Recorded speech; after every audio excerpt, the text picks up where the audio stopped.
Hello, everyone. Wednesday, February 15th, we're at legislative session, 7:31 p.m. Welcome. And we'll start with the pledge, and then we will move to the meeting.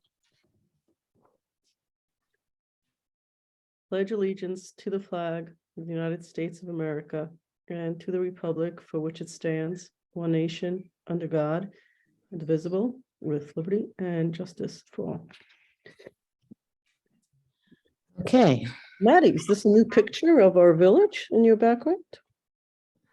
Wow, super. Okay. Trustee Fritchie. Present. Trustee White. Present. Trustee Casada. Present. Deputy Mayor Lopez. Present. And Mayor Levin. Present, and just for the record, I am zooming in, which I'm allowed to do. I have bronchitis, actually still in the contagious state, so we'll be joining you remotely, and we'll see how long I last before Deputy Mayor may have to take over. Okay, public hearing in the matter of local law 2023 titled A Local Law Amending Chapter 250 Vehicles and Traffic of the Village of Ossining Code. Do we have anyone that wants to speak on this matter? Maddie, is there anybody in the audience? There is not. Okay, Well, no one with their hand raised, I should say. so do we want to close it? So do we Well- want to, do we have a motion to close the public hearing? So moved. Second. Any comments from the board? All in favor? Aye. Mayor and trustees announcements. Mayor? Well, I want everybody to be on the lookout. We're in the depth and breadth of Black History Month. Mayor's message had a link to lots of things going. I couldn't highlight any single one because there's so much going on, not only here in New York City, throughout the counties. So I encourage everybody. That's so much of it is a great educational aspects to a lot of the events. So, and I know our own village historian is doing some wonderful things. So please join us. I'm hoping to hear about the Dunkin' Donuts reopening that some folks went to. I'm sure we'll be hearing a little bit about that. And I think the weekend is a 3-day weekend. So just a reminder that village offices, and of course, everything else is closed on Monday. But so enjoy. Some of you have a lot of vacation time, so enjoy that. So that's it for me. Trustees. I actually just finished taking a tour of the Black History Month exhibit at Bethany Arts Community. That was curated and created by Joyce Sherrock-Cole, our village historian, and she gives tours at 6 o'clock on Wednesdays. So I think there are 2 Wednesdays left in the month. It runs through March 3rd. And this time she focuses on Black history in the county. And I think one of the more amazing parts of it was a Black golf course that Hudson Hills, as we know it now, was actually probably the most glamorous Black country club in the area. And it was a pretty fascinating presentation on everything they had to go through in the 30s to open that. And also Deputy Mayor Lopez and I went to the, so do try and get down there. It's fascinating as always. Every year it gets even better. And then Dunkin' Donuts has remodeled its store on Croton Avenue. So we went, this is not an ad, we went for the ribbon cutting. When was it, yesterday? Yeah. At 10. Tuesday, yeah. And we stood with a giant Dunkin' cup and cuppy. And but it's like they've completely redone the inside of the store. The menu's different. It feels a bit more like a coffee house feel. And it's good, good latte. And they employ lots of folks locally. Yes, they do. Anyone else? Nope. Okay, our next is a special presentation, Board of Ethics Annual Presentation. John Breed. Yes, I am here. Can you hear me? Coming in loud and clear, John. Welcome. Well, thank you very much. Well, I am a member of the Village of Ossining Board of Ethics. The chairperson, Claude Tusk, asked me to make this presentation because he's not available at this, date and time. First, I think I'd like to compliment the village and its webmaster for the portion of the village website that contains pretty much all the information anybody would ever want to know about the Board of Ethics. It identifies the members of the Board of Ethics, who in addition to Claude and myself are Nicole Verisco, Shirla Tukaru, and Richard Gans. Now, the village ordinance requires that at least one member of the Board of Ethics not be a lawyer. And that goes, Shirla qualifies for that. The other members, including myself, are all, are all attorneys. The on the village website is a 3-page list of the procedures of the Board of Ethics, which are comprehensive. They're designed to keep confidential members of the public who file a complaint with the board.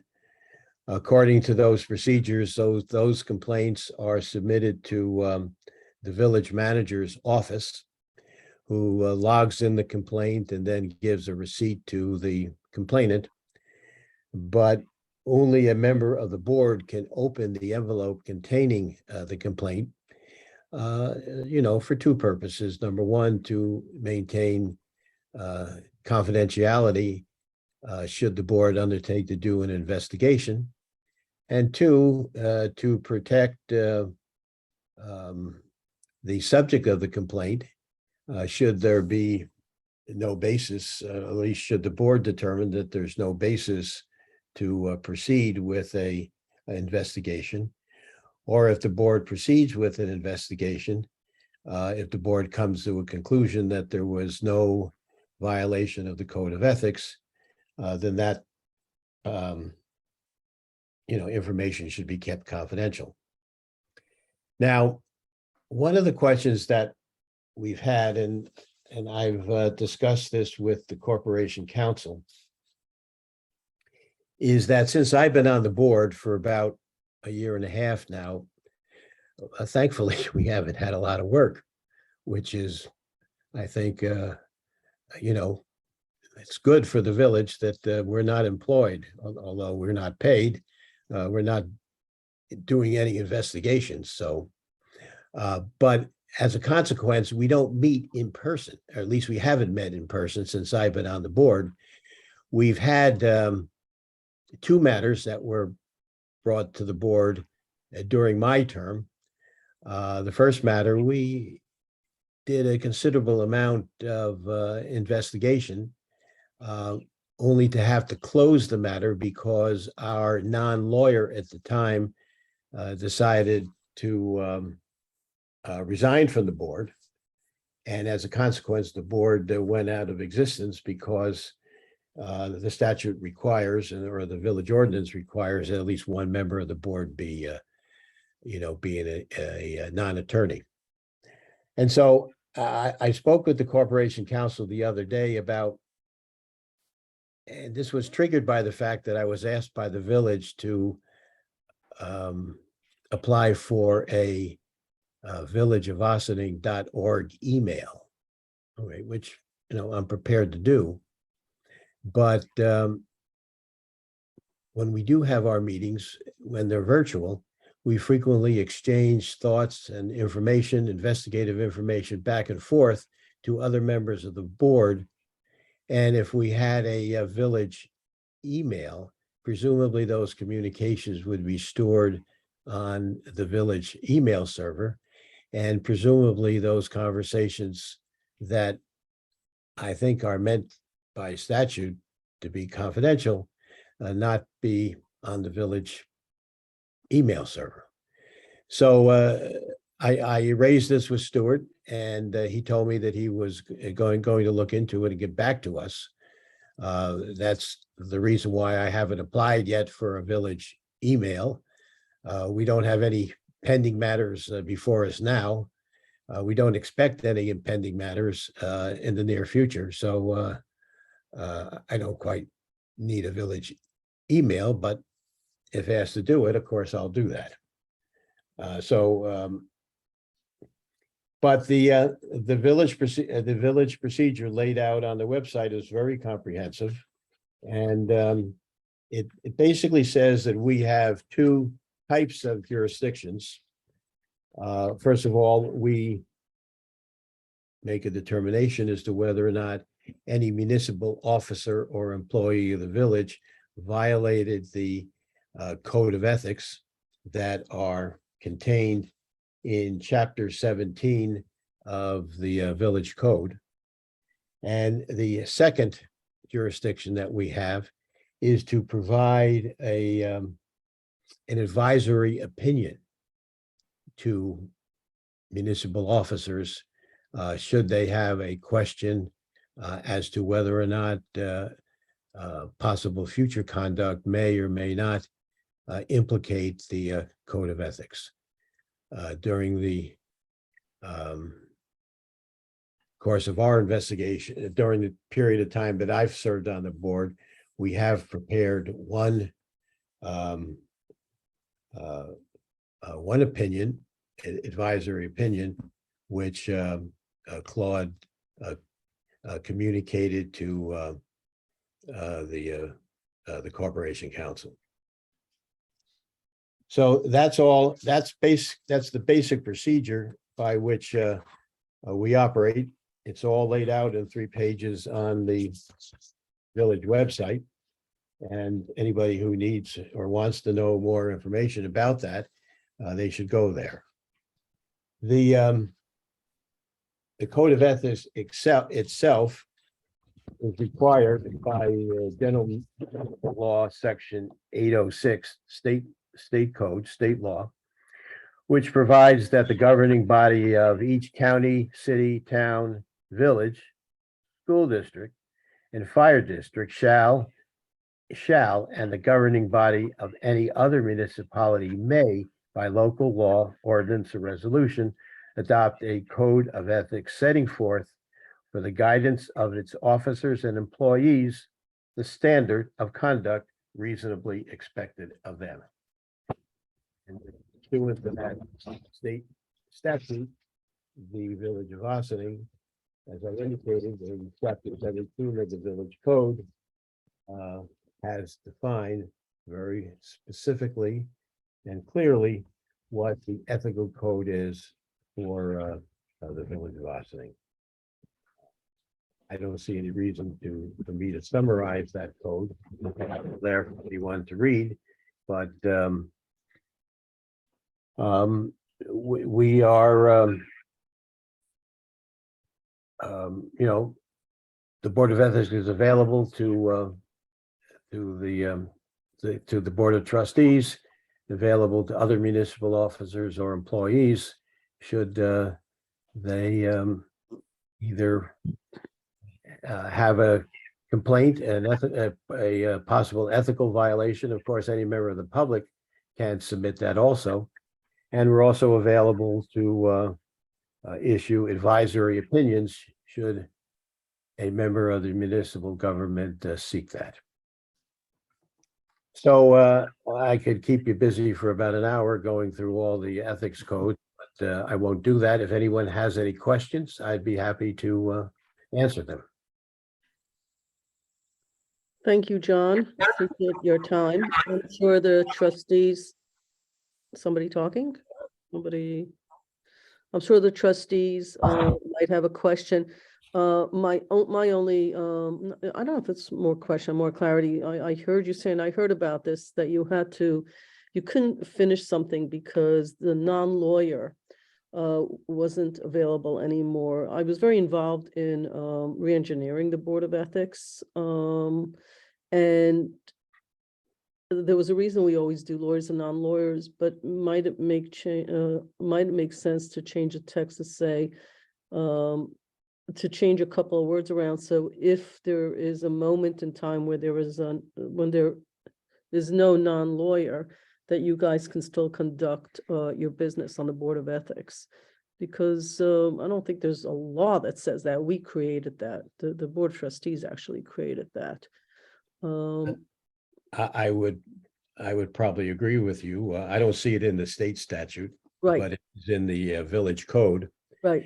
And as long as it's there, we're Okay. we're certainly So covered by. we might want to reconsider a word. I could imagine saying if and or but, just make it so that there's a little more flexibility. Because it's hard to get a Board of Ethics together. There are requirements. It's a committee that has no liaison. It doesn't follow, not all our committees follow the same rules. Even though people think they do, they're all a little bit different because they serve a different purpose. You speak to Stuart because he's an attorney that's involved with it, but actually there's no liaison. Sometimes you speak to me. So maybe we can tighten that a little bit, or in this case, loosen it a little bit so that there's a little more flexibility. Anyway, and thank you for all the work that you guys do. And although your description, in fact, implies that there wasn't too much work being done, nevertheless, thank you for the service. And folks, anybody have any questions or comments for John? I'll start. Hi, John. Thank you for coming today. So first, I wanted to ask for a little bit of clarity for the benefit of the public. If you can talk a little bit about when you talk about ethics, what do you mean by ethics? And the reason that I ask this is because we live in a time where representative for local community here in New York, George Santos, very famously has been very untruthful, very unethical, some might say, but it doesn't actually violate the code of ethics as such, which is why he's still in the position that he's in. Can you talk a little bit about what kind of ethical issues you look at that may come into violation? Well, the ethical issues that we look at are governed by the village code. For example, section 17-4A provides, and I'm summarizing now, that a municipal officer or employee shall not accept a gift if intended or expected to influence a municipal officer's or employees in the performance of his or her official duties or as a reward therefore. So no gifts of that type. Section 17-4B, a municipal officer or employee shall not disclose confidential information acquired in the course of his or her official duties or use such information to further his or her personal interest or gain. 17-4 subsection C, a municipal officer or employee shall not receive or enter into any agreement for compensation for services to be rendered concerning any matter before any village agency of which he or she is an officer, member, or employee, or of any village agency over which he or she has power to appoint any member. Section 17-4D, a municipal officer or employee shall not receive or enter into any agreement for compensation for services to be rendered concerning any matter before any village agency, whereby his or her compensation is to be contingent upon any action by such agency, provided that this subsection shall not prohibit the fixing at any time of fees based upon the reasonable value of the services rendered. Section 17-4E, any municipal officer or employee who participates in the discussion or gives an opinion to the Board of Trustees on any legislation under consideration before the board shall publicly disclose on the official record the nature and extent of any direct or indirect financial or other private interest he or she has in such legislation. So that is a helpful overview. I appreciate those examples. Well, Those what I- are, yeah, what and I- I'm sure that there's more. I just want, yes, and I won't read anymore. I just want to make the point that we can only look at what the code of ethics that's in the village code gives us authority to review. There are many ethical codes or considerations, probably that go beyond what's in the village code, but we're limited to what's in that village code, section 17-4. Thank you. Number two, I have four things. That was number one. Number two is when it comes to submitting complaints, not that I want you necessarily to have more work, but as I look at the section of our website that talks about the Board of Ethics, it isn't particularly clear to me how it is that folks should submit complaints until you click through and read the document that has the information kind of within lots of other information. So my suggestion, if you're open to it and the village staff would be willing to do it, is that when you look at the page for the Board of Ethics, it gives an overview of what the Board of Ethics is, term of service, membership appointment, established 2016, and that's it. And we could add another section that says, do you have a complaint? And then what to do. Write a letter, submit it to the village manager's office, or visit in person or something like that. That way it's right on the website and folks don't have to click through to a document. Your thoughts on that? Well, that's, it's certainly from a, public policy standpoint, it's important that the public know its rights to, file a grievance with a municipal government, state government, federal government. And certainly you could put on the website in a more prominent place what is essentially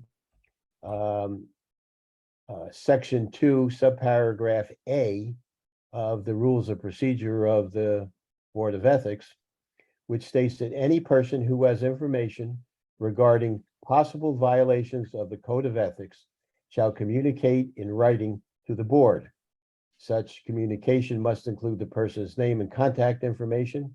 Additionally, any such communication should be delivered to the village manager's office, either by email or in person.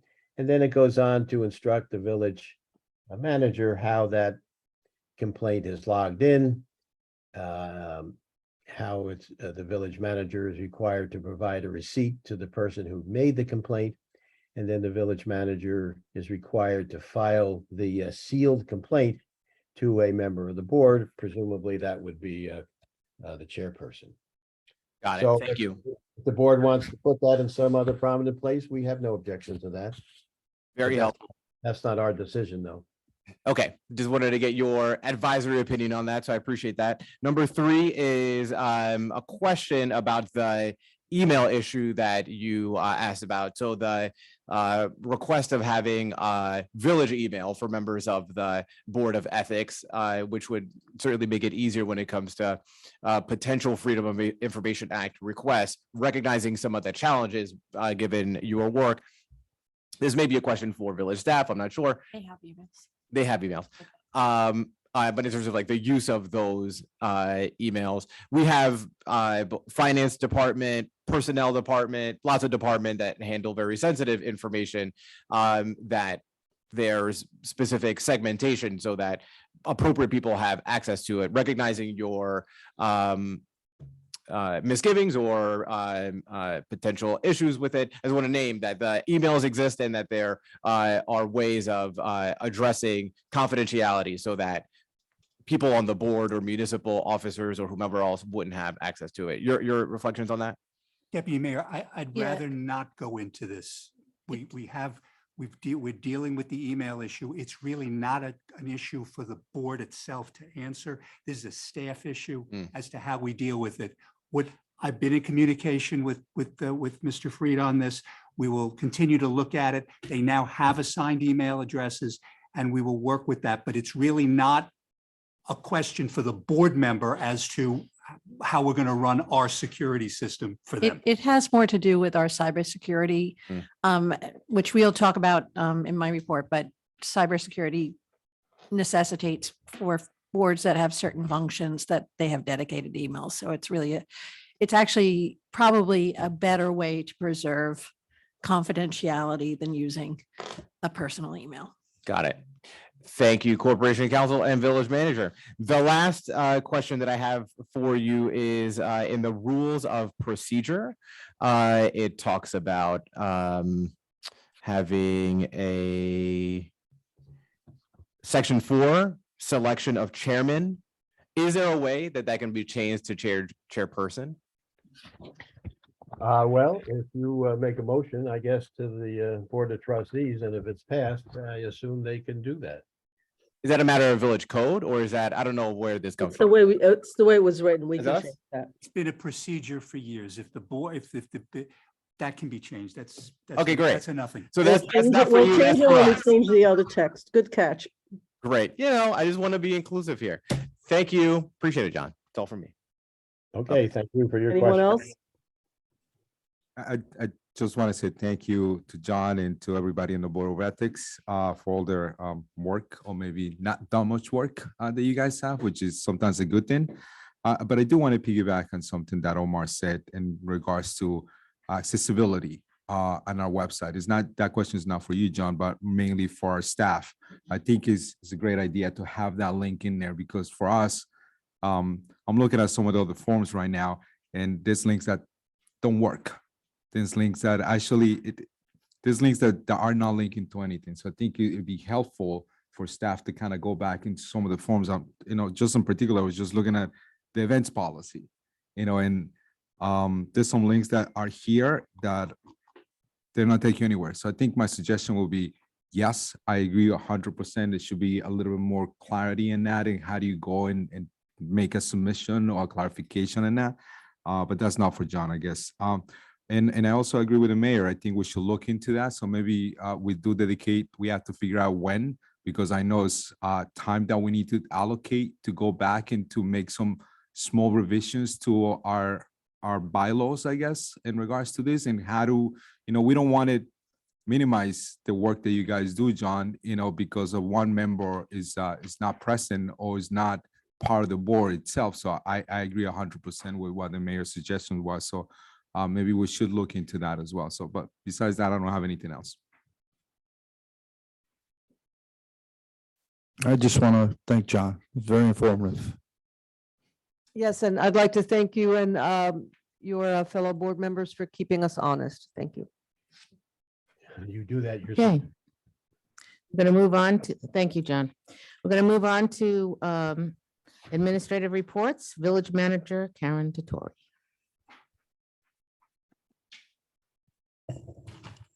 Thank you, Clerk Donnelly. Good evening, everybody. So I'm just going to do a brief report, and then we have a presentation, our Youth Bureau Needs Assessment presentation.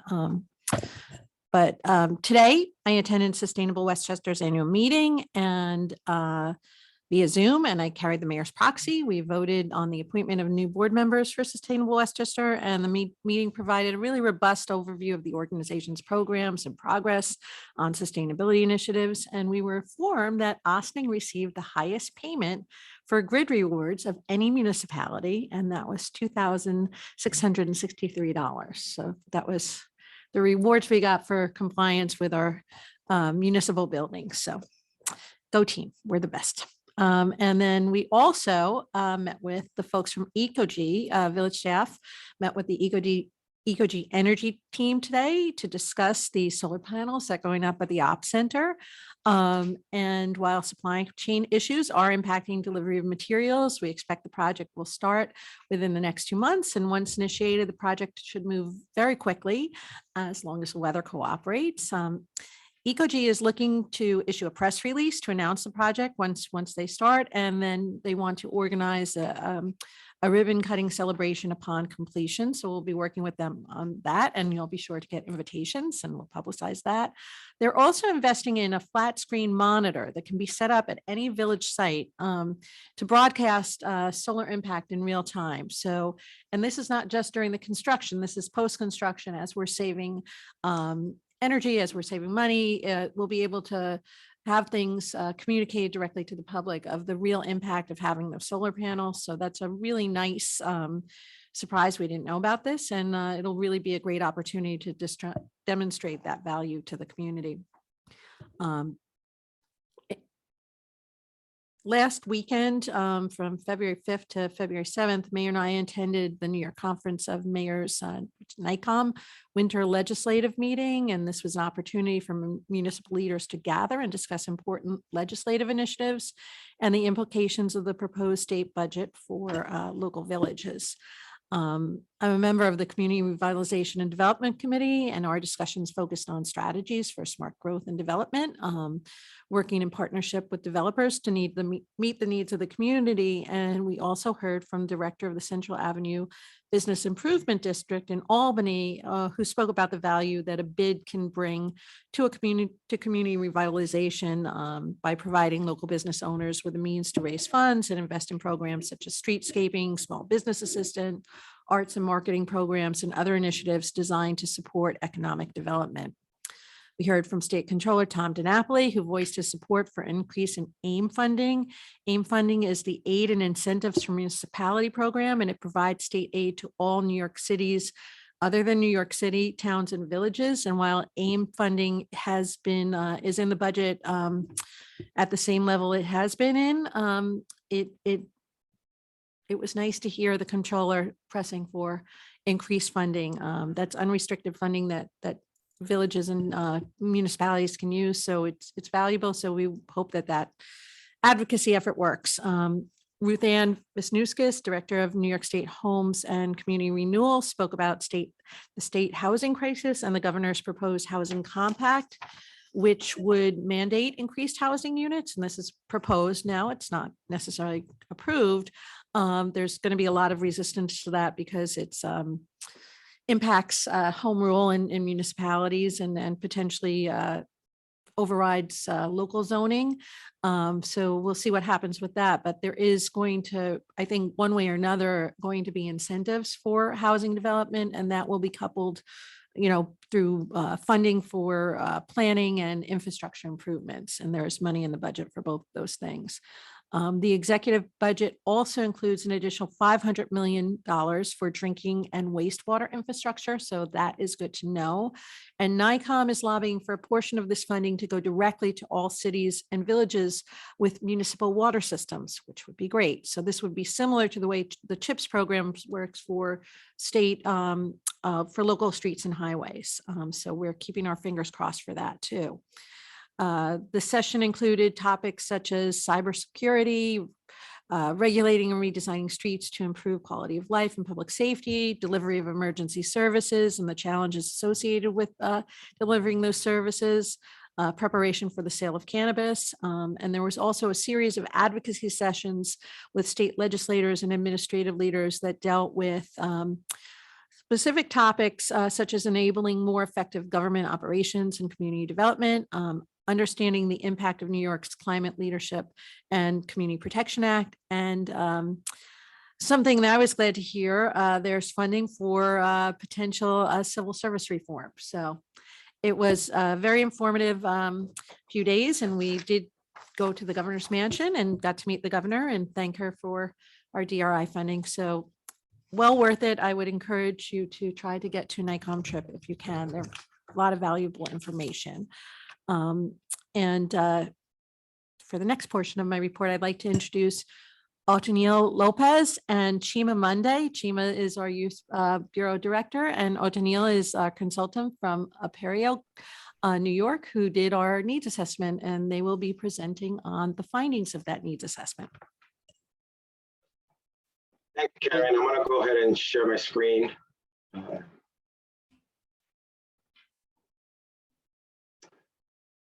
right, I hope everyone can see that. So thank you, Madam Mayor, board members, Karen, and all of those of you who may be joining, the meeting either in person or virtually. The Community Youth Needs Assessment Study that we conducted on behalf of the Austin Youth Bureau wasn't just a way for us to better inform ourselves around the needs of youth and how the OYB can better provide programs and activities and opportunities for youth. But it was also an opportunity for all youth serving organizations and agencies across all of Austin to just really learn about the needs, concerns, and wants of youth in the community. And the hope is, of course, that these data will be utilized by any organization, nonprofit, or agency that intersects with the youth and provides services to youth across the community. This was a quick turnaround study. All the data collection occurred in October and November of last year, which required a lot of support from those around the community. And I got a lot of that from Karen, her staff, Chima, who joined about a month into the study and hit the ground running and really helped me push this forward, and so many others in the community that really made this a success. So that those of you who are interested in the positive outcomes of youth have what you need to make those informed decisions. All right. As with any evaluation or research study, we're always guided by the questions that we want to ask that informs what activities that we implement. So the first question we wanted to ask off the top was, how do youth spend their current out of school time? What are they doing in their afternoon, evening, and weekend hours? And then when are they available to participate in youth activities? The second question, which was probably the most critical one that we asked, what are the most critical and everyday needs, concerns, and interests of youth? And we asked a variety of questions to kind of get at this question.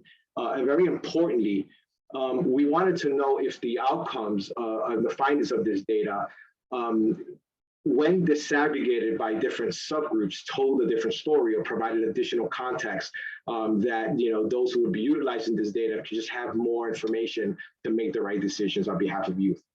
Fourth, we wanted to know what parents and caregivers believe, how they believe that the OYB can better support their children going forward. And then finally, we also wanted to know what is the current awareness and engagement of youth and parents with the OYB. And if they haven't participated in any youth activities, why is that the case? Or why haven't they engaged with the OYB?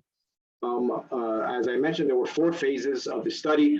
The first phase was a very important one because Karen and others connected me with all the important stakeholders in the community which I had interviews and conversations with that allowed me to really gain that context about Austin youth and then help inform what kind of questions I was asking in the focus groups and in the youth survey that went out to the entire community. So then phase 2 was, of course, the focus groups that I conducted with parents and youth, while I was also developing the survey tool. And then third, which was the biggest piece, was the youth needs assessment survey that went out to all youth 13 to 24 years old in many different ways, social media, in person at the schools, through meetings at the rec center, et cetera, et cetera. And then the parent survey that was completed by any parent of any child between grades K all the way up to age 24. Okay, and then finally, we took the last 3 to 4 weeks to do analysis and reporting. So just a quick note about participation in the study. For youth 13 to 24, there were 2 focus groups with 20 participants that took place, and there was a community survey, youth needs survey, that we had 324 respondents across the community. We also spoke with parents. There were 2 meetings. One was a formal focus group, and another one was a parent forum where I presented and provided surveys, and we kind of had discussions about youth needs. 32 participants there, and 139 parents across the community completed the parent survey. As I already mentioned, I conducted some interviews with local stakeholders that which included 5 nonprofits, 5 village departments, 2 churches, and 2 youth serving groups. All of the tools that I applied with parents and youth were available in Spanish and English as well. I wouldn't get into all the demographics, but I included this here so that you guys could kind of refer to it afterward if you're interested in this. But I would say that, the sample of respondents to the survey and the focus groups representative of the demographics of the Austin community. All right, so we'll get into the findings here, and this is I aligned this the way it's aligned in the report. So the full report, which you also have a copy of, kind of follows this order, just so you can have a better time going back to that original document and looking through the findings that way. All right, so one important thing I want to say about how we run this analysis, when we ask questions, getting the balance of all responses and outcomes from the entire group is one thing, but we really learn a lot when we disaggregate analysis by subgrouping, because it really brings a little bit more life and context for the findings. So these are the things that I kind of utilize to analyze the data when I, kind of disaggregated it by different groups. So we wanted to look at the findings by age group. So, children in grades K to 8, teens between 13 and 17, and emerging adults between 18 and 24. We wanted to disaggregate some of the findings by home composition. So was there any difference between youth that had a single caretaker in the home versus those who had multiple caretakers in the home? Is there a difference between youth who are currently disconnected from any community-based youth activity? So youth programs and activities, work, sports, church, post-secondary education, and such. Is there a difference between those youth and those who are involved in youth activities? And is there a difference between those who we consider to be socially and emotionally vulnerable compared to those who are not? So there was a question in the survey that asked youth about a number of general concerns for youth, and asked them to rate their level of concern. So if they had a high level of concern for fitting in with youth, physical bullying, social media bullying, ethnic discrimination, and other items, we consider them to be socially and emotionally vulnerable, and then we kind of compared the data that way. All right, so what is the current engagement of youth in Austin? This was a check all that apply. So these are the kind of most common areas that youth said that they're doing after school and in the evening. The top 3 were studying and doing homework, which is a valid thing and something we would expect. But then when you look at the next 2, the second and third most popular thing that were selected was time spent on social media and not much, just relaxing at home. So those top 3 things that youth are doing after school actually do not involve any kind of engagement with either a youth program or engagement with each other. They're kind of, individual things. When we look at the next 3, then we kind of start seeing the more typical things like sports, hanging out with friends, and work. So it says something that youth aren't currently engaging with each other or with youth programming after school as much as I think we would like to see. And then when we go over to the bottom, only 11% said that they're currently participating in recreation activities at a youth program. So I think, again, that's, I think the purpose of the Austin Youth Bureau is to start engaging with those youth. When we look over to this chart on the right of this page, we wanted to disaggregate by age those youth, pull out those youth who are currently disconnected from youth, because this is really your target population, okay? So emerging adults ages 18 and 24, 22% of them said that they're not engaged or disconnected with any kind of youth activity in the community. For teens 13 to 27, over a third of them indicated they're not engaged in any community-based youth activity. And then in young children in grades K to 8, this from the parents survey now, 25% are not currently engaged. So again, this is your target group. These are the youth that you're hoping to engage going forward. Then we wanted to know what is their availability for participation in these activities. So across all ages, that 3 to 5:30 block of time seems to be the time that youth are most available to participate in activities. So over half of the 18 to 24 and over half of the 13 to 17-year-old group said that they're available to participate directly after school between that 3 to 5:30. That is your sweet spot, okay? And then it drops off a little bit after 5:30. For those younger in grades K to 8, their parents said that they're available after school and even more so in the evening on weekends. So just something to keep note of and utilize when you're making decisions about when to offer youth activities by age. I'm going to skip over knowledge of engagement of OYB. I've saved that for the end. And I wanted to get into the interest of youth and parents. So, according to respondents to the survey, the first two I think are not a surprise. A lot of youth are participating in sports, and they love are interested in doing sports, and they love their movie nights. I think these are things that happen in the community.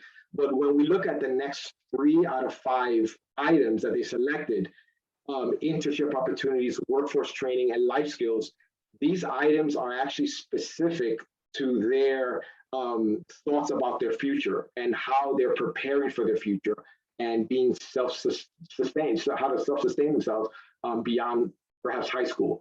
So I think this is telling, and it was something that really came out in the focus group component. So which led to then, me creating a separate set of questions, which we'll get into next, about what kind of workforce training opportunities they're interested in.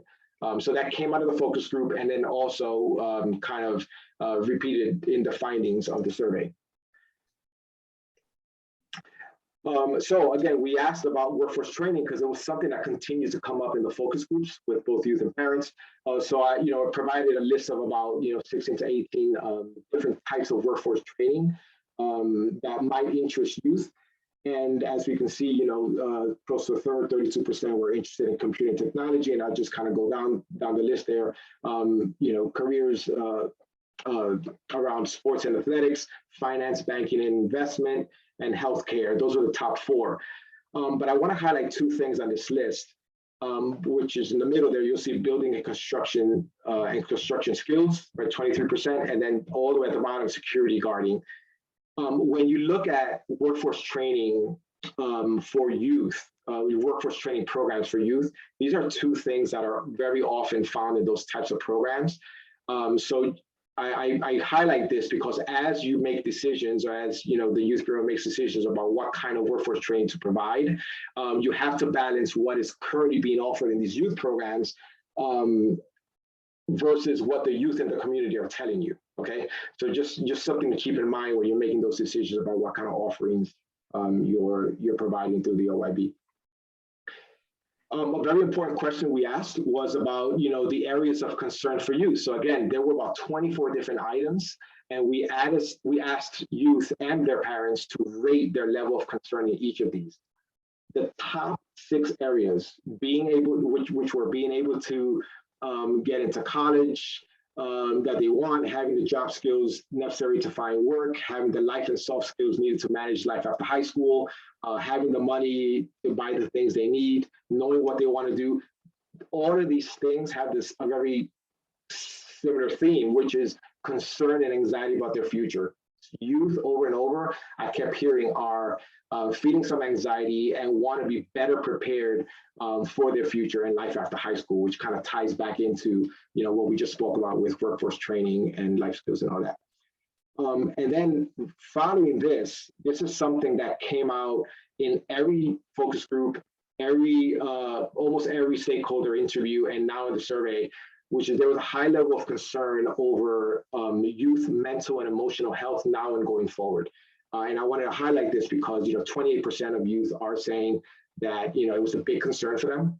But then even more so in the focus groups, every youth focus group participant, they kept talking about this. So it's just something I think should be highlighted and noted as you make decisions about programming. I won't get in too much into the parent survey, but just to say that the findings in the parent survey pretty much aligned with the youth survey, just to an even stronger, more intense extent. So, it's kind of like the same thing at the very top, concerns over their children having the life and soft skills they need, having the job skills they need, et cetera. Except there was just a much higher level of concern among parents than there were among youth. So going back to the knowledge of engagement with the OYB, we just wanted to know what the awareness is of parents and what the current engagement is of youth with the OYB. 22% of youth are, told us that they have participated in the after-school activity offered by the OYB. And then when we asked parents if they even heard of the OYB, only 35% of parents said they had, and 65% said they were either not sure or they had it. So, there's an opportunity here for the OIB, which has really only been around for a little over a year, and it just needs time. It really does need time to develop. It needs the right staffing. It needs the space to provide its offerings. It just needs to start building that community trust to begin to build this brand and kind of get into the minds and consciousness of the community. But there's a growth opportunity here. Okay. And then, we then asked, why haven't they participated? And most common thing was they just weren't really sure what was offered. So again, a big opportunity here for the Youth Bureau to, to grow its brand. And then finally, we are in a post-pandemic period, and we want to kind of ask if the pandemic is still having an effect on the engagement of youth in youth activities. And to some extent it is. I won't kind of go specific into this, but it wasn't such a large finding, but there are a certain percentage of youth and their parents who are concerned about, post-pandemic life and still being engaged with each other. So again, just to kind of go over the 5 major findings of the study, and I encourage you to, again, go into the full report because there's a lot more in there. But, brand development for the OIB is important over the next year.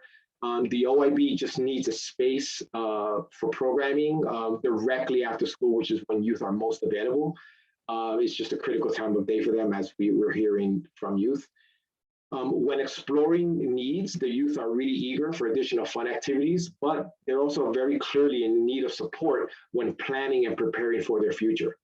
Workforce training and development and life and soft skills appear to be a key area of interest for youth. And then finally, there was a high level of concern in the community over youth mental health. So I'll stop there. I think I went over my time, apologize for that, but I'll turn it over to Chima, who wants to add a little bit more context and kind of next steps for what to do with the study. You want me to stop sharing, Chima, or should I? Yeah, you could just leave. You could leave this on, Otenil, this on. Okay. That's fine. Thank you, Otenil. Good evening, Board of Trustees and Karen and the Mayor. Thank you all for having us here today. And Otenil, thank you so much for that detailed summary of the findings from the needs assessment. So I just want to make a couple of comments here regarding the needs assessment and the process that we went through to be able to harness the information that we have.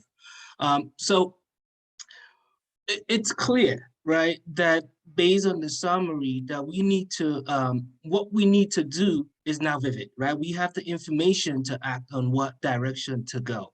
I think the question is, we just have to, as you all know, the Youth Bureau it's at its infancy stage. We are still trying to build. We are still trying to build capacity, trying to figure out the spacing, trying to figure out all of that stuff that we need to have in place to be able to, forge ahead with our programming. But in the meantime, we've already hit the ground and we're running based on the information that we already have. We are, solidifying our relationship with the school district. We are increasing our partnership with community agencies. We are working hard to get the word out there in the community about what's happening and the new agency, the Youth Bureau, and what we have to offer to the youth. And so we have new grants, as you already know, 2 new grants from Westchester County Youth Bureau that we are trying to implement. So there's a lot of things that we have going on. But I just want to say that this report and these findings came at a critical time. At a very good time, because we have opportunity now. We have a great opportunity to be able to hit the ground running and get all of these services provided to our youth. And I'm looking forward to partnering with you all and for your support as we move forward to implementation and capacity building and really be able to provide and meet the needs of our youth in our city. So I'll turn it over to Karen, who has been tremendously supportive, and the mayor as well. But I'm looking forward to, building and working with you all in partnership to getting this whole program and information implemented for our youth. Thank you so much. Thank you, Chima. Thank you, Otenil. Thank you, Board of Trustees, for getting us here and getting us, getting a Youth Bureau after so many years of talking about it. and hoping for it. So we are, team is doing a great job. O'Neill's report was extremely helpful to the Youth Advisory Board. It's helpful in shaping the way we're going forward with the program funding we have and the way we're working for the school district, very much aligned on the career and job training.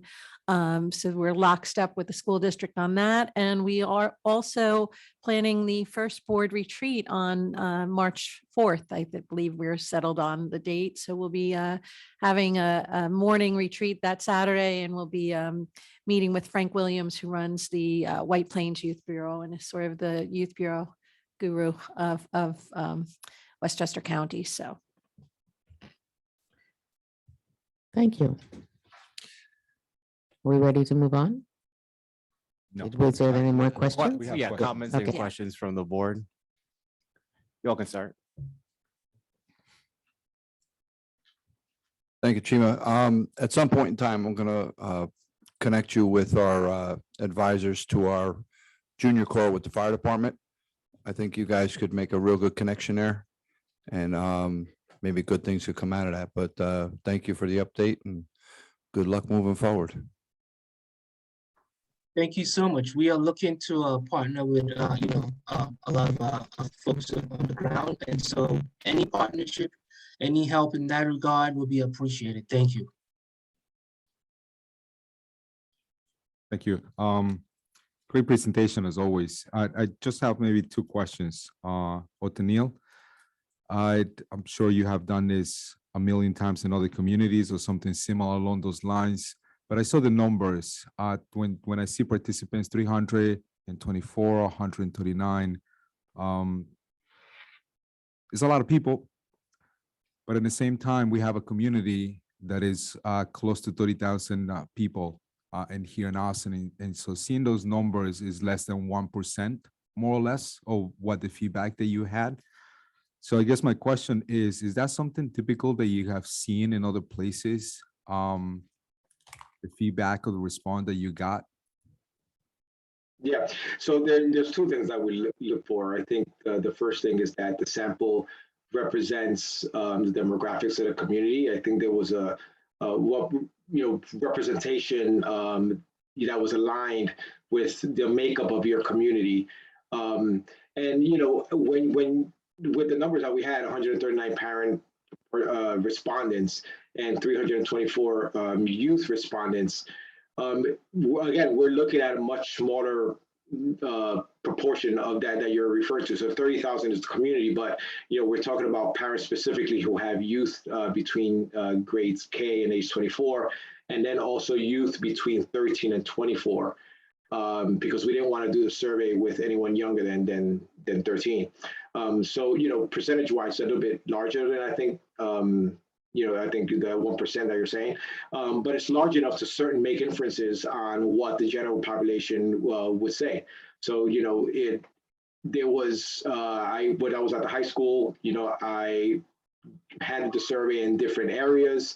We did it at the rec center, we did it at community events, we did it through social media. And, it's a large enough number to certainly trust that the data is representative of what the community is saying, especially because it aligns with the demographics of the community. Thank you, and that totally makes 100% sense. I appreciate the explanation on that. So, John, Chima, sorry, apologize for that. So you talked about 2 grants. Are those matching grants? Refresh my memory. Yes, they are. Yes. How much is the matching on those?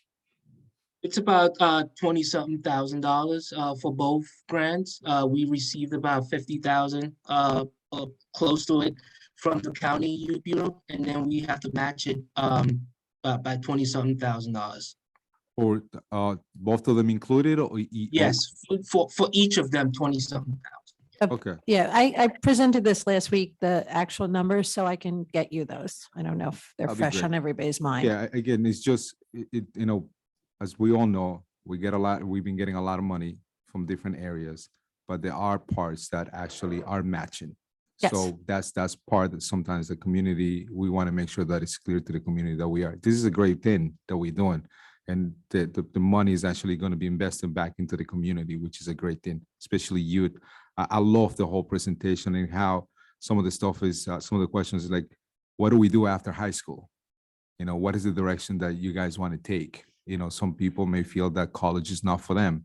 How do we help them to get to the next thing? So I think it's going to be a great program, and I'm 100% supporter of helping our youth here. So yeah, thank you. Thank you for the presentation. I actually saw it the other day on the Austin Communities That Care meeting. And one of the things that came up in that discussion was the need for space for this program. So I assume that, you know, as we work on the community center, we'll be looking for that space and making that space specifically for the youth bureau. So, Yep. And there was a discussion of what spaces, you know, are available now, and there were a lot of good ideas. But you know, I know that going forward, the community center will be the home base for this, I assume, right? Yes, yes. And that is a component of the redesign plans. That's it. Thank you. Thank you for the presentation and thank you for coming tonight. First, I want to say that I'm struck by the number of vulnerable youth that we have in the community, 44% that fall into that category of experiencing cyberbullying in person, not having an adult in their life that they can trust. That's a pretty high number. And so not necessarily a question, more of just a statement. That's something that struck me, and that whatever we can do on the board to help support those youth, certainly this effort is getting to that, but whatever we can do specifically, I would like to do. Secondly, when it comes to the I found the data, which was really rich, very helpful. I'm curious how you're thinking about prioritizing the kind of programming that you have. So you mentioned the subgroups, whether you're saying, let's focus on the middle schoolers or emerging adults or summertime, or, you know, tell me a little bit about, at this point, given the data, how you're thinking about prioritizing the work. Yeah, that's a good question. So so given the data that we have in front of us, one of the things that we are trying to do is to be able to hone in on workforce, right? Because that is one common theme that we've heard from the community, from the school district, and this data also supports that. We are trying to make the Youth Bureau a place where young people in Austin that perhaps school is not for them, right? They don't feel like college is for them. We want to be able to provide an opportunity where we're able to help them build skill sets, employment and training skill set, help them with their resume, help them expose them and connect them to union jobs and jobs that they can get training certifications to be able to start their life. So workforce is definitely one area that we are trying to hone in on.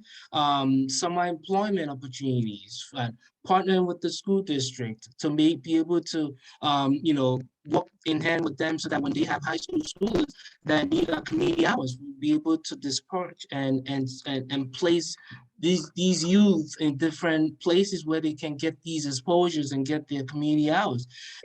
One thing also that we are trying to do is to be able to hone in on mentorship, right? We have a Grandpas United program that is up and coming, growing, and we are trying to expand upon mentorship program in Austin and to be able to attach young people to mentors. Because one of the things that we already know is that young people need someone that they can, you know, look up to, right? And we are trying to create an environment where we can help them support that.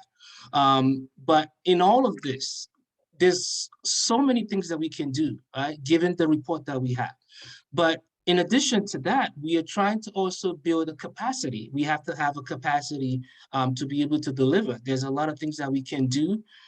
We have a great opportunity, given the information we have. But the capacity is needed to be able to execute as well. Thank you. And let me say that this is such an important effort. You certainly have our support. Anything that we can do, we want to do, because this is the foundation of our community. So thank you, Chiba. Thank you, Anadil. Appreciate it. Madam Clerk. Thank you. Corporation Counsel, Stuart Kahan. Thank you, Sue. Good evening, folks. Few announcements. Beginning Monday, March 6th, the building code enforcement calendar will be conducted on the first and third Wednesdays of the month, beginning at 5 p.m. So starting on March the 6th, there will be no more every Tuesday at 2 p.m. It will now go first and third Mondays at 5 p.m. That's the building code calendar. That's some code enforcement that are written by OPD. It's also some code enforcement work that is written by DPW.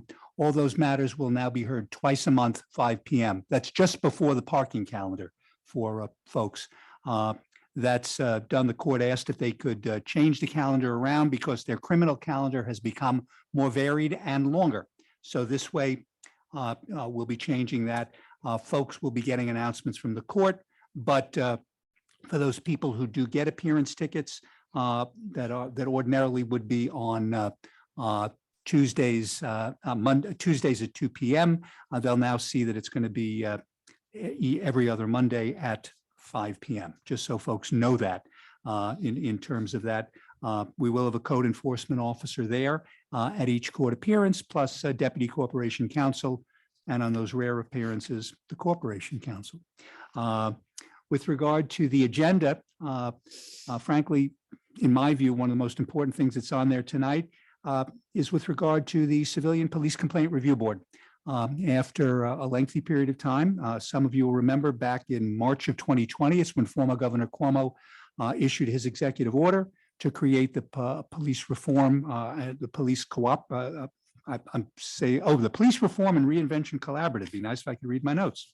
And there have been multiple meetings by village staff, by community leaders, by the community, by the Civilian Police Complaint Review Board, by the Police Reform Advisory Committee. And my thanks to all of them. My thanks to this board. I think there is, before this board tonight, a piece of legislation that everyone can be pleased with. It is something to build on as we go forward, into the years. As I said, input from all sides, from police and from everyone else. So thanks to everybody with regard to that. There are also calls tonight for two public hearings, one with regard to a proposed local law to amend the village's tax ordinance so that there can be property tax exemptions for volunteer firefighters and for volunteer ambulance workers, and also with regard to payment of escrow fees and payment for professionals. Briefly, just and we do have both our clerk and deputy clerk here. My thanks to both of them. I was checking earlier today. We are now running 15 FOIL requests ahead of last year.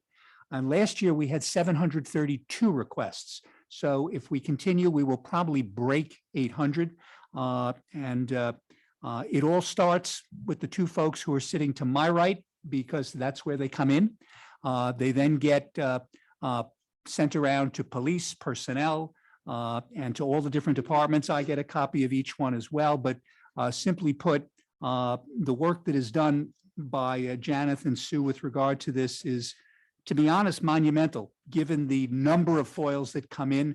And what we're seeing now is a much different type of FOIL, a lot of requests, a lot of things there. And one thing to just note to the folks who are watching, a FOIL request is a request for documents. It is not a request to ask questions. So if you serve a FOIL request and you say, can I build this? That's not a FOIL request. Or why did you do this? That's not a FOIL request. But we take each in order. Sometimes we ask for more time, but it is a lengthy and involved process as it comes to. But frankly, without the assistance that we get initially from the clerk's office, and I get from Janeth just every few days, all the different foils that come in, look at them and go, oh my goodness, once again. So we start, but as I said, we're 15 ahead. I certainly think we'll break 800 this year. And that's not necessarily something good or bad. It's just the number that comes in. And finally, I just wanted to, thanks to Phil Ferranda, whose term on the HPC is now over. He has decided not to seek reappointment. He has been a valuable member of the Historic Preservation Commission for many years. And he will be continuing on the Sing Sing Museum Committee, but he has decided to stop with HPC at this time. Phil is in real estate, and actually having a real estate voice on HPC is actually very helpful because he provides a different view. He is also a long time Ossining resident, so he has a lot of knowledge as well. So I just want to personally thank Phil for all that he has done and hope that at some future date he will be interested in returning to service with the village. But otherwise, thank you all. Madam Clerk, Do you have any questions? are there? Any comments? comments, questions? No. Okay. And thank you, Corporation Counsel. It is, the foils are getting more and more complicated, so but I thank you for emphasizing that it is for documents. It is not for questions. Please call the correct department if you have questions on certain things. Police Chief Kevin Sylvester. Good evening. I have no doubt that we will set a record for foils this year. A large portion of my time spent answering everything under the sun. So something of a challenge, perhaps. We're up for it. Major project for the police department right now is implementation of all of the Axon technology that the board had approved last year. This week, we took delivery of our virtual reality training headsets, which are being configured. They are flying in staff from Arizona to help us train the trainer so that our staff can begin using those. This week, if anybody has the opportunity, not from the public, but from the board, if you want to just stop in and check out our body worn cameras, the new ones have come in, and those new cameras are equipped with GPS, so we can now see where our officers are live on the road to the extent that they refresh.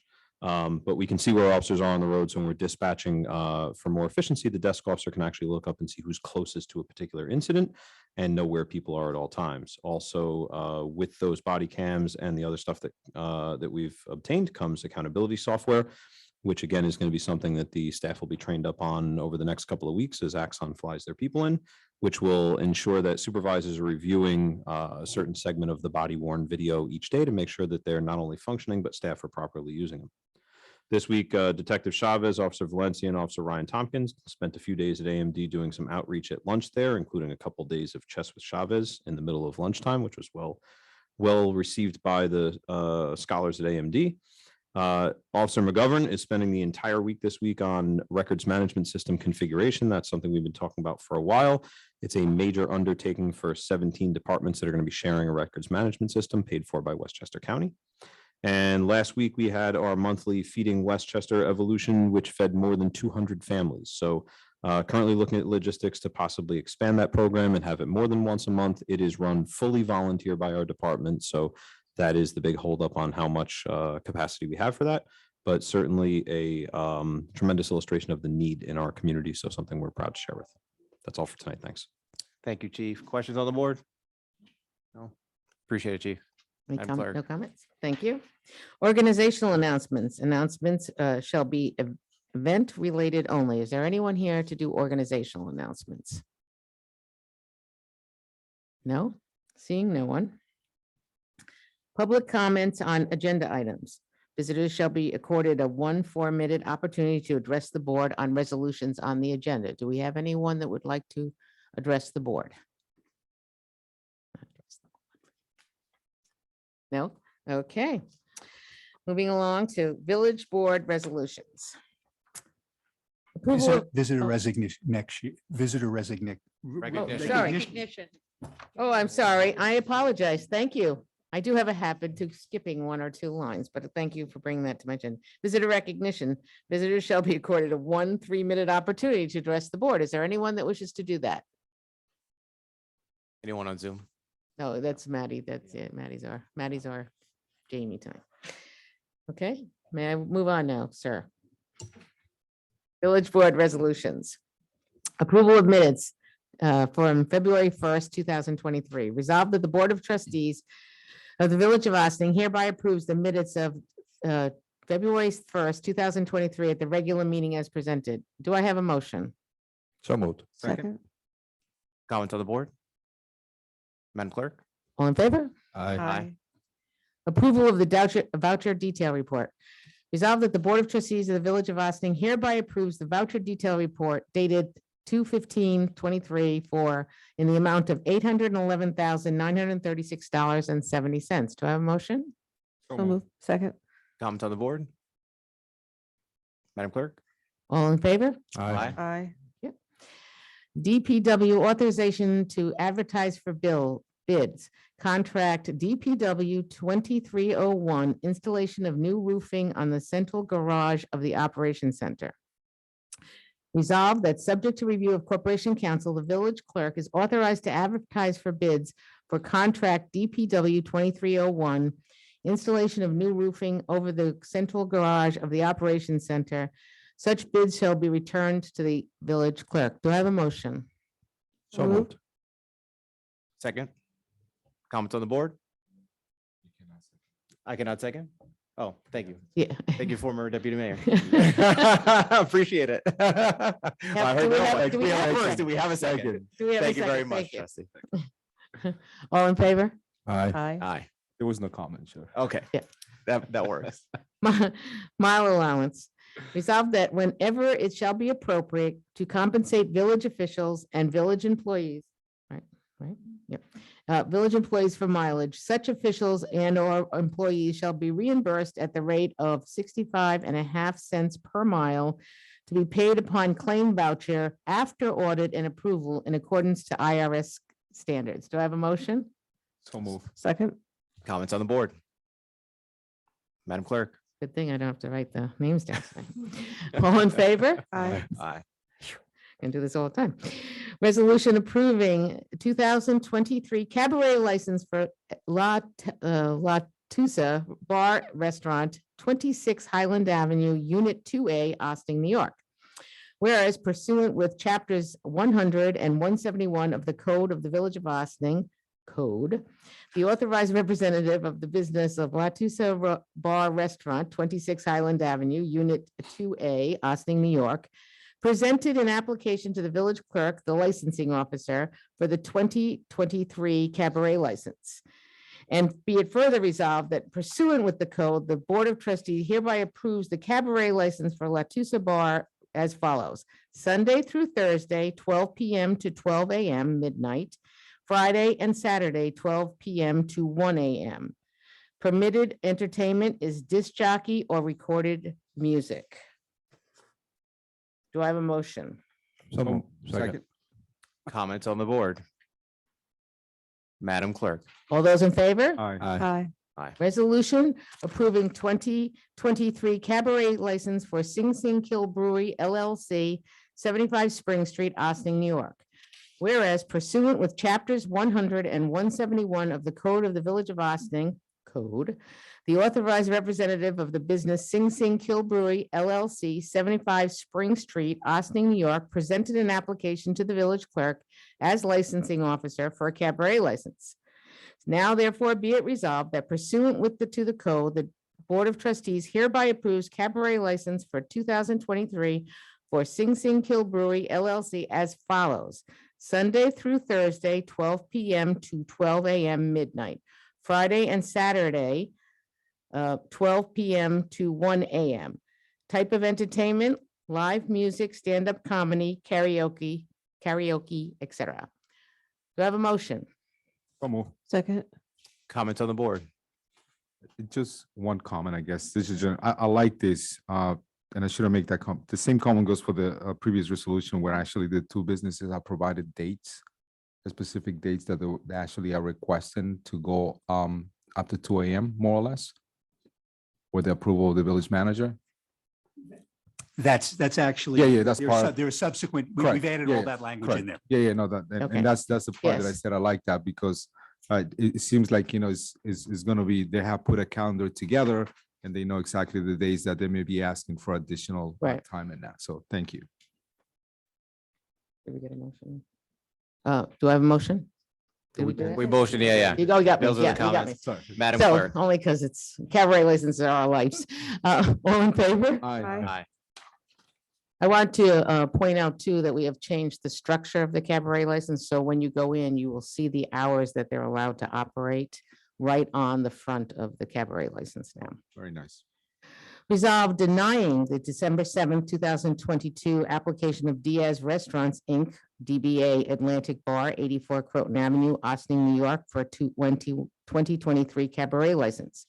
Whereas pursuant with the chapters 100 and 171 of the Code of Village of Austin Code, by application dated December 7th, 2022, the authorized representative business, Diaz Restaurants, Inc., doing business as Atlantic Bar, 84 Croton Avenue, Austin, New York, presented an application to the village clerk as licensing officer for a 2023 license.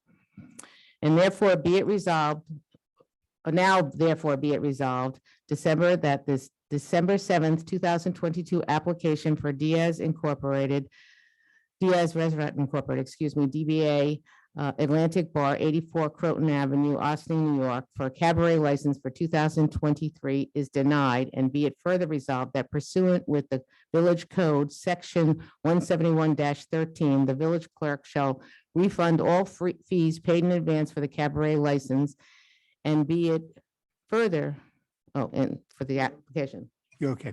but for the application, do I have a motion? So moved. Second. Comments on the board? Madam Clerk.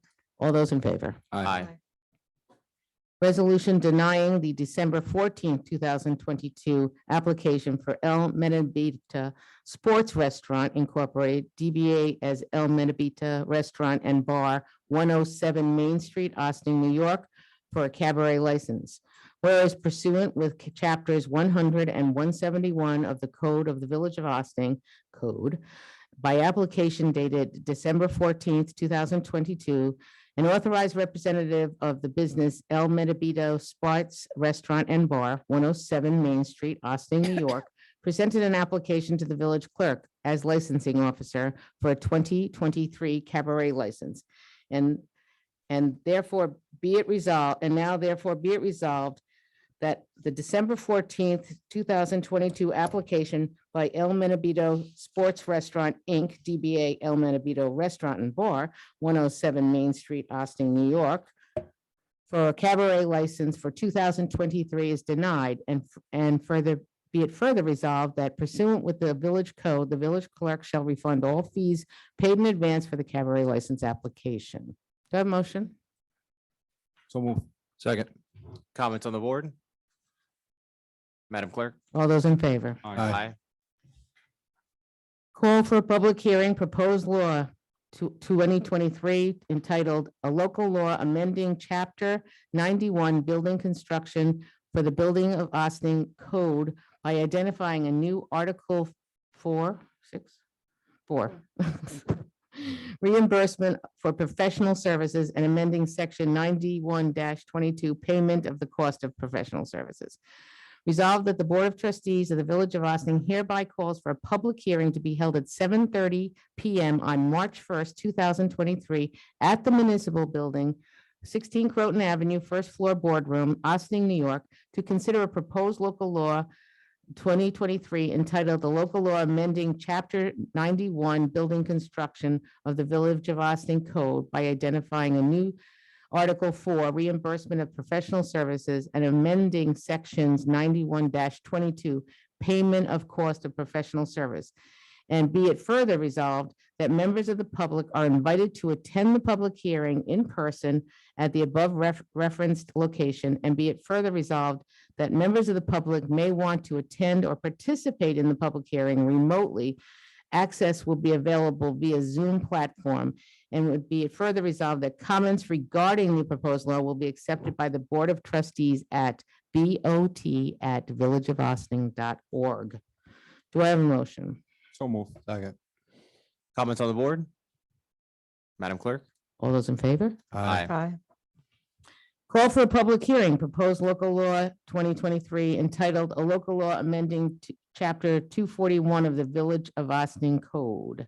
Resolved that the Board of Trustees, the Village of Austin hereby calls for a public hearing to take place at 7:30 PM, March 1st, 2023, at the Municipal Building, 16 Croton Avenue, first floor boardroom, Austin, New York, to consider a proposed local law 2023 entitled A Local Law Amending Chapter 241 Taxation of the Village of Austin Code. And be it further resolved that members of the public are invited to attend the public hearing in person at the above referenced location. And be it further resolved that the members of the public who want to attend, participate in the public hearing remotely, access will be available on the Zoom platform.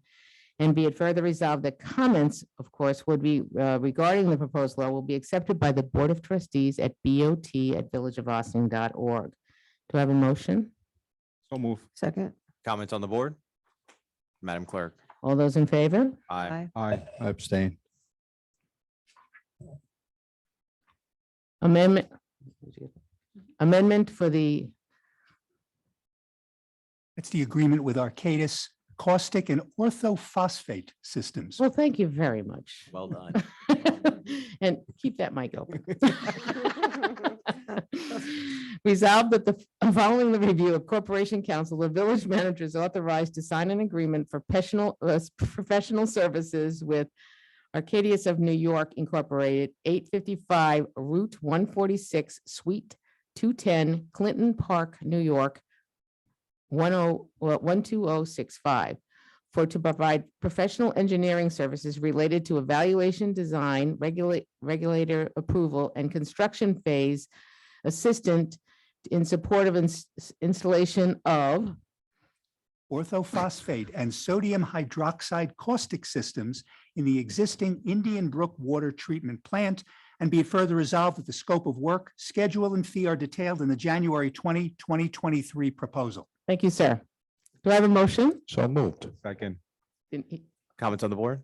I just see Andy and Paul here, so I mean, we covered this last time on a work session presentation, so I'm not sure if you guys have any additional information or that's pretty much it.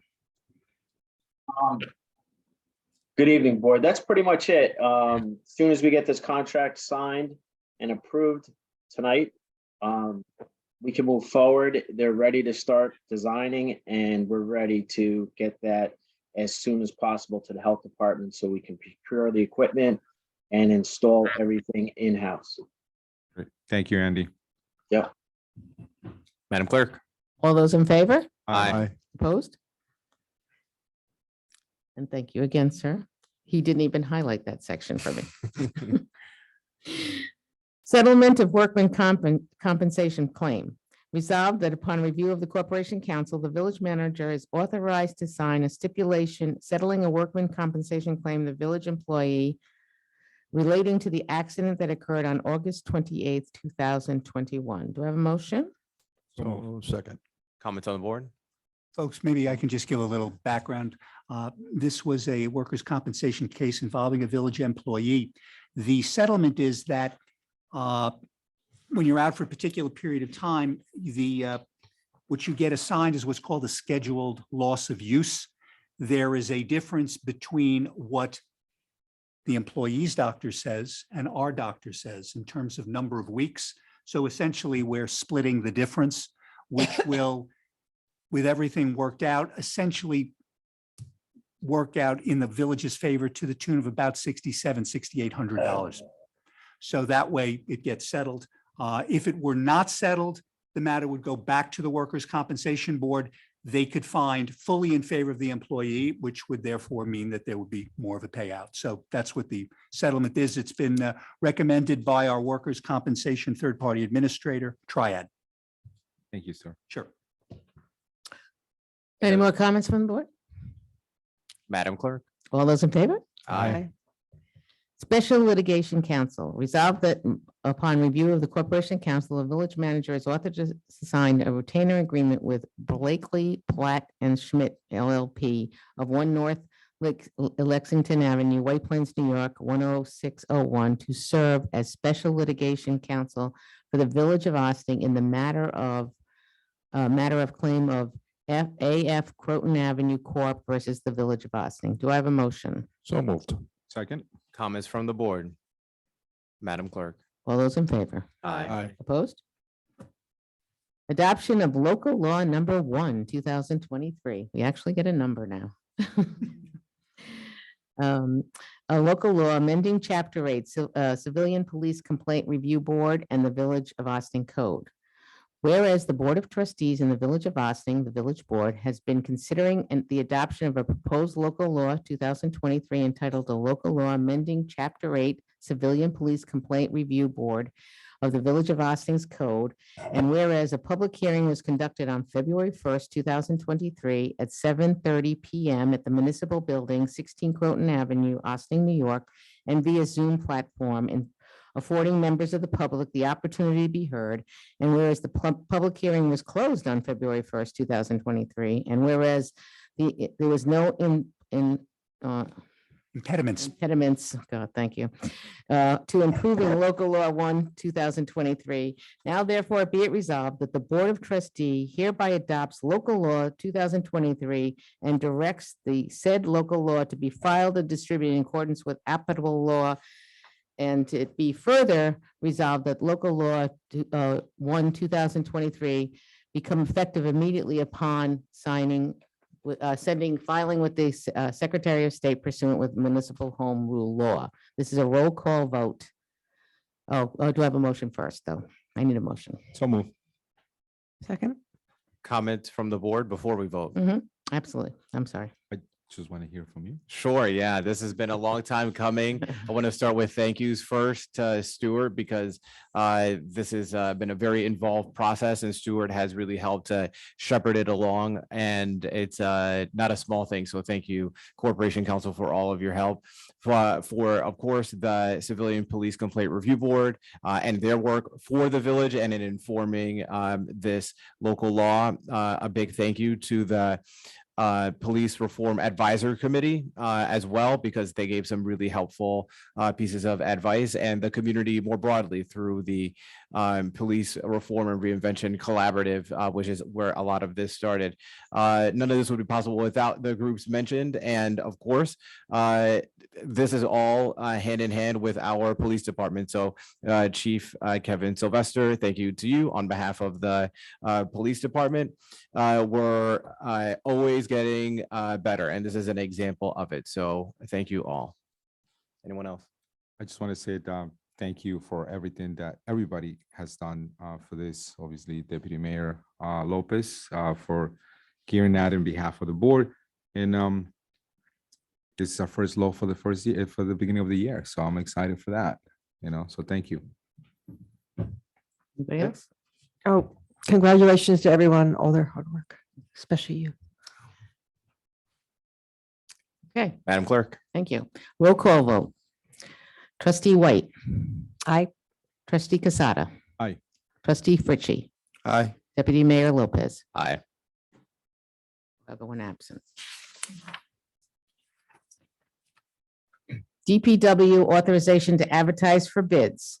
Contract DPW 23-03G, 23-03E, 23-03H, and 23-03P. Construction of the Indian Brook Water Treatment Facility.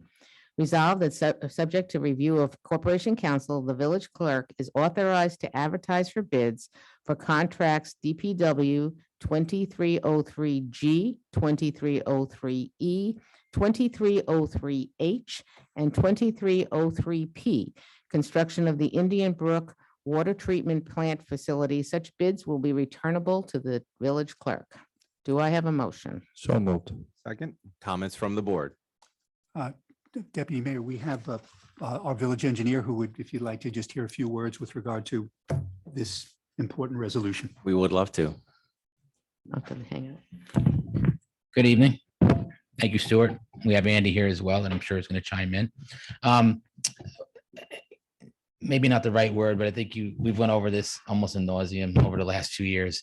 The events of COVID have really strung out the review process with the regulatory agencies, but as we mentioned earlier, the silver lining is we were able to implement some treatment measures at the 11th hour, and now they're part of the contract documents, and we are ecstatic that we've got to this point. I'm happy to say that the reason I walked in here a little late is because I was attending the town planning board meeting where we just received our final site plan approval. So we're very happy about that, and we will now do the necessary conditions in the site plan resolution that will allow us to submit a building permit to the town building department.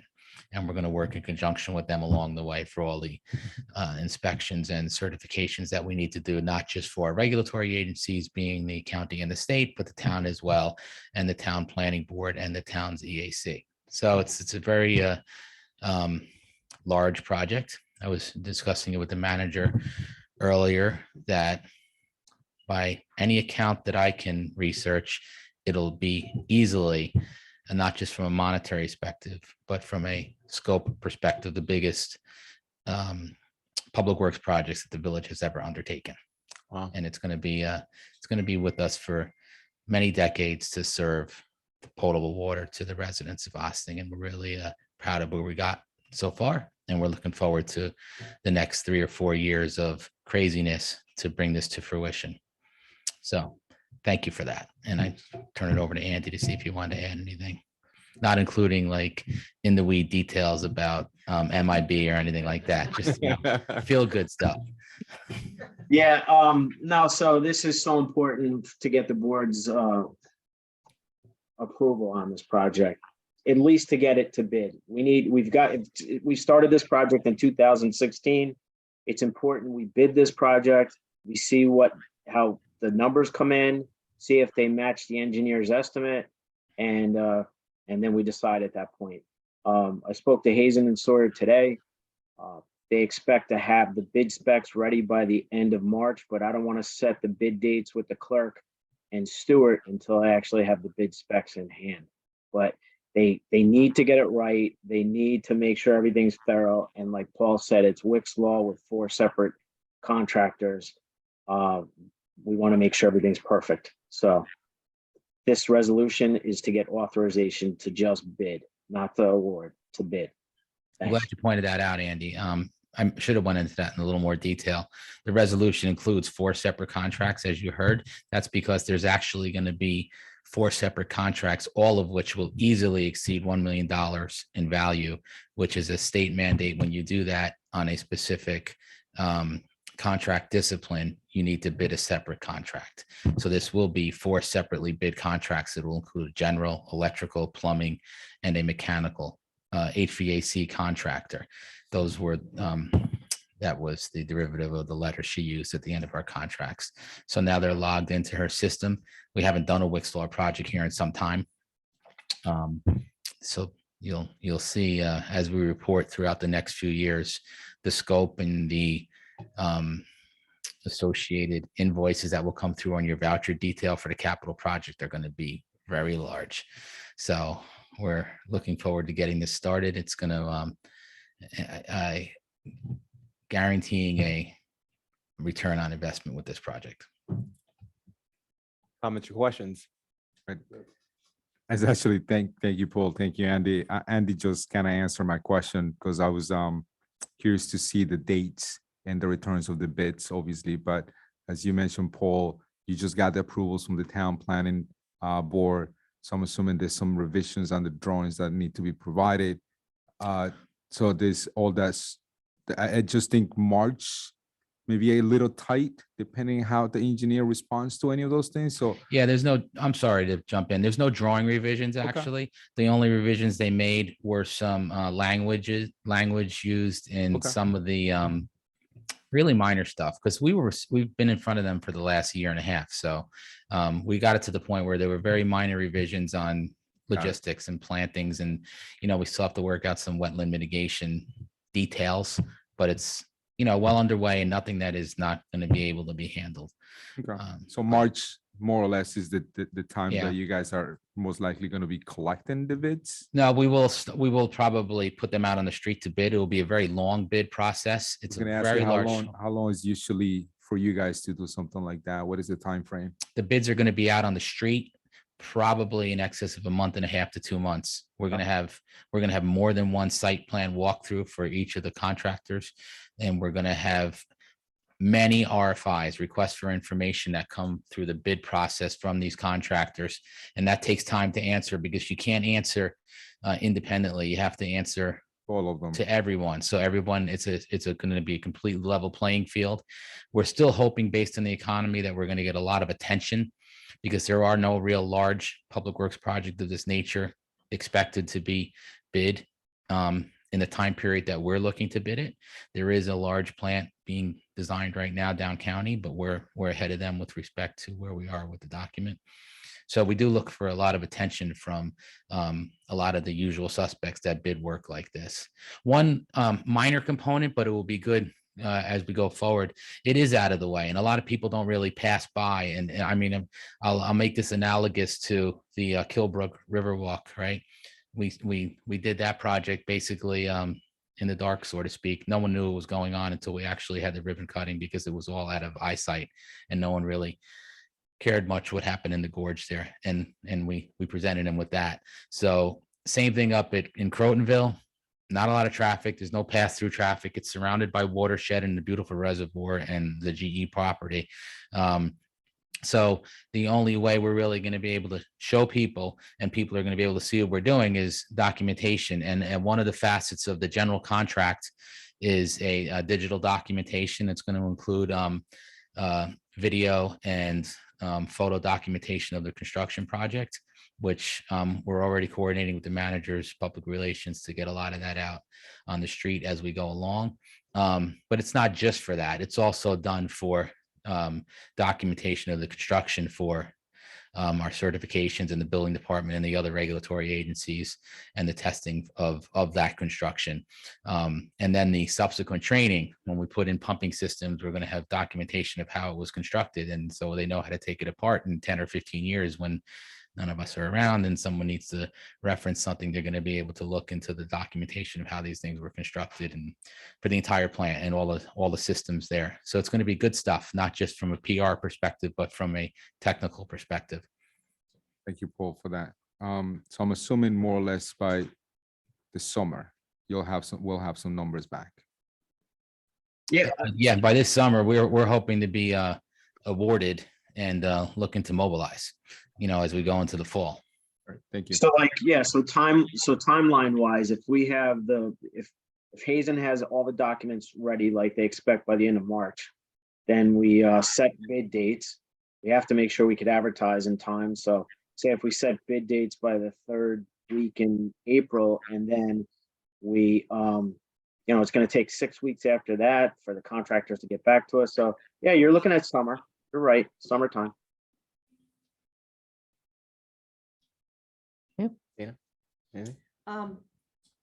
Yeah, I just wanted to say that I have been taking a fellowship called Patterns for Progress, and they basically look at municipal issues throughout the Hudson Valley. And I think our last one was on the New York City water system, which is a vast and complicated system. But, we're actually unusual for a municipality to have a water source exclusive to us. And then apparently we also get water from the old Croton Aqueduct, but we're the only ones, right? We Correct. still get water from the old Croton Aqueduct. Correct. Most of our water. So I said to the person presenting, who was a executive with the New York City water system, that we are planning to do a new treatment plant, and it's very expensive, and is it a good investment? And she said it's the best investment you can make, is to ensure that your water, especially since you have your own sources, will remain the best you can make it. And so it's a good investment. It's going to be a lot of money, but I think it's an investment in our future, and it's an investment in our municipal health too. So anyway, I'm excited. Water is life. Thank you, Thank you. Madam Clerk. All those in favor? Aye. Aye. And I would Aye. just like to add one comment from the clerk's office. We want to thank Karen Doherty, Andy Tees, Paul Frioli, Stuart Kahan, and everyone else that will be working on these. This is one of many bids that we have going out right now for the village and for the town. So if it seems like we're preoccupied or our back room is filled with paper, it is the multiple bids that are going out for different projects. So, and I want to thank everybody that is part of that process, so that, because we all work together very well, I think. Okay. DPW authorized to bid is our next thing. Materials, supplies, and services for period 5/1/2023 to 4/30/2024. Resolved that subject to review of the Corporation Council, the village clerk is authorized to advertise for bill the following materials, supplies, and services contracts for a period of 5/1/2023 to 4/30/2024. Such bids are returnable to the village clerk. And then there's a list of the different materials that are allowed. Do I have a motion? So moved. Second. Comments from the board? Madam Clerk. All those in favor? Aye.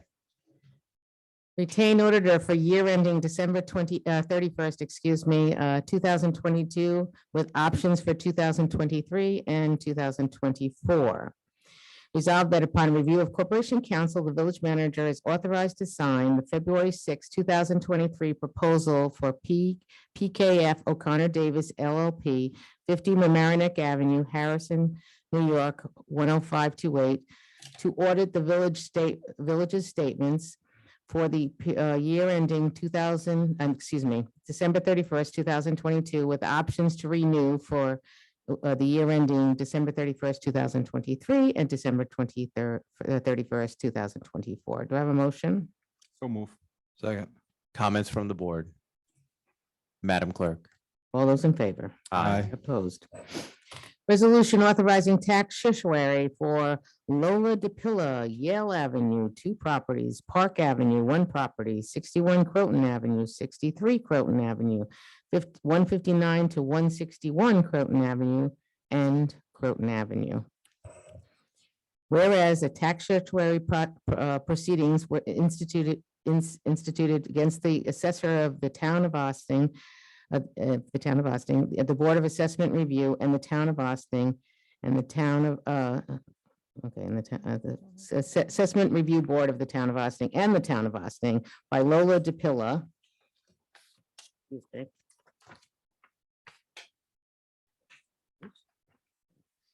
Resolved that the Board of Trustees of the Village of Austin, upon certification of the village treasurer, for all the aforesaid taxes have been paid, therefore authorizes and directs the village treasurer to make payment of such refund of real property taxes due to Lola DePilla to Griffin Coogan Slurton Hogan PC, and as attorney agent for Lola DePilla as required by the consent judgment.